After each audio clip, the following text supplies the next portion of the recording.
Hello everybody and welcome back to iDrive Daily. Actually, it's been fairly difficult despite quarantine to get around to making videos or editing old footage that I have to produce a new video for the channel.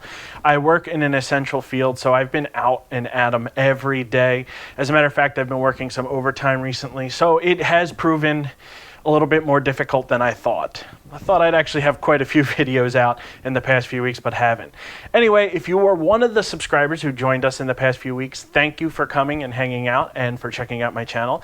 If this is your first video here, just hit that subscribe button and like this video as well. It helps me out, lets me know what kind of content you all like, and actually gives me the motivation to keep producing more and more videos.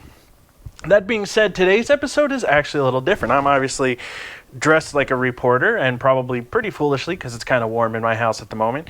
But nonetheless, we're going to talk about a historical perspective. Actually, I was actually going for a teacher look. All my teachers dressed like this. I guess it works for a reporter as well. Anyway, I guess we are kind of doing a report anyway. We're going to talk about the history behind Jake Skull. Now, if you don't know what Jake Skull is, he is currently the logo of this channel. That is right, the skull figure with the crossed flags in it, the Corvette crossed flags in it, is known as Jake. Now we're going to talk about where Jake comes from, why Jake is important to me, and if Jake continues in the future.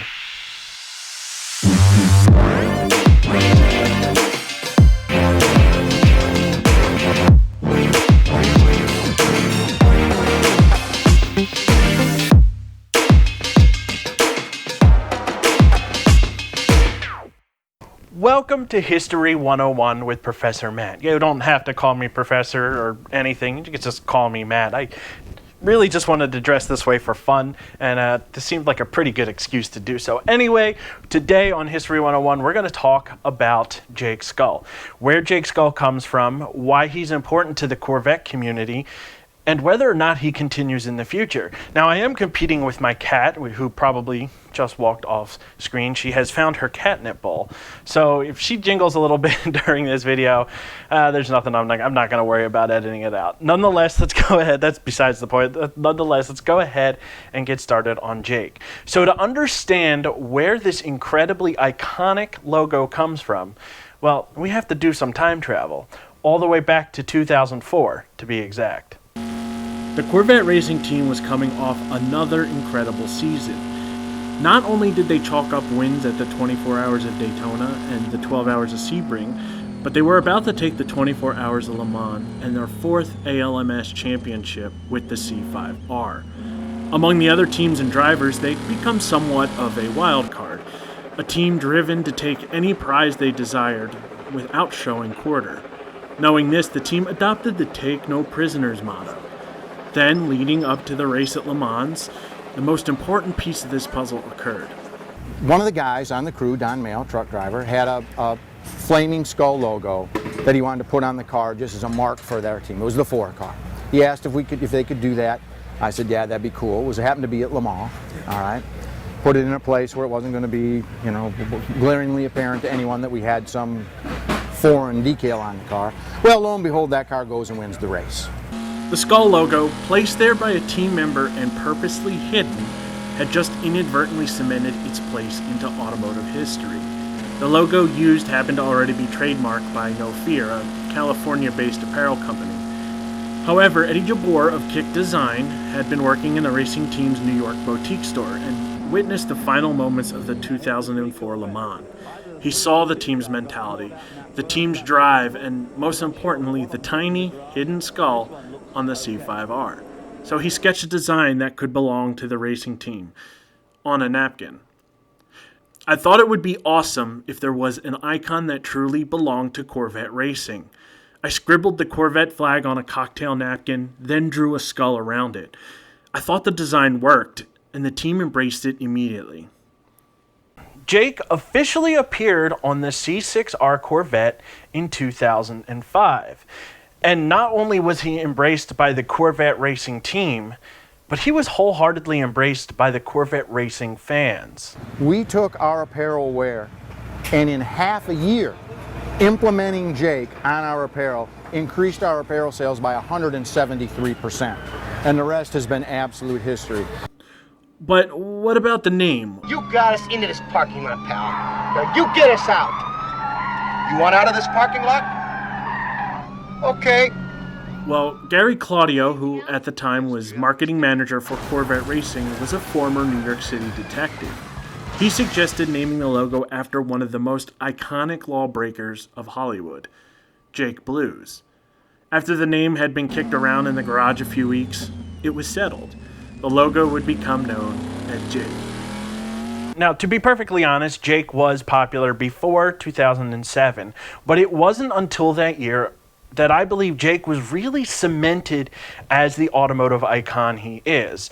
Now, what I mean by that is, look, if you think about the 2004 C5R CompuWare Corvettes, the iconic yellow and black paint scheme is engraved into my mind. Lord knows I drove them enough in Gran Turismo as a child. I remember that livery like the back of my hand. You ask me about the 2005 Corvette livery or the 2006 Corvette livery, however, and quite honestly, I don't know what they looked like. I'm assuming they were probably yellow and black, but I honestly don't remember.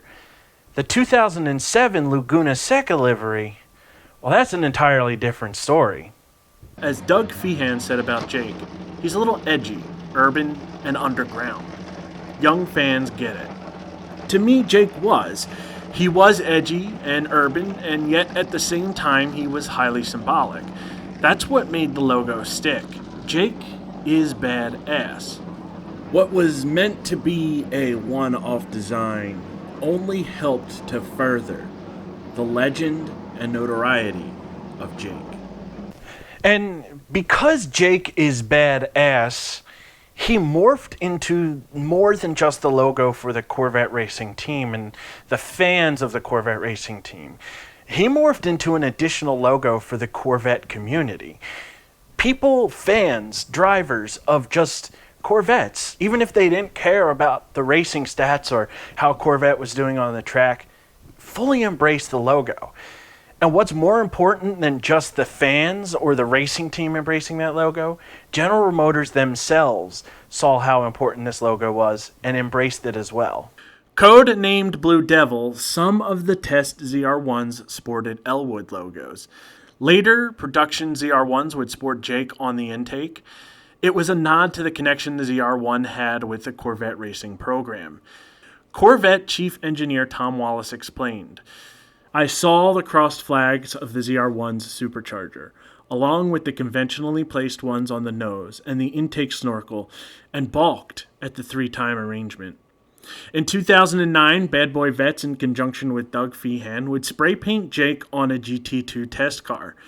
GM didn't take kindly to the stunt, but photos would go viral, further cementing Jake into history.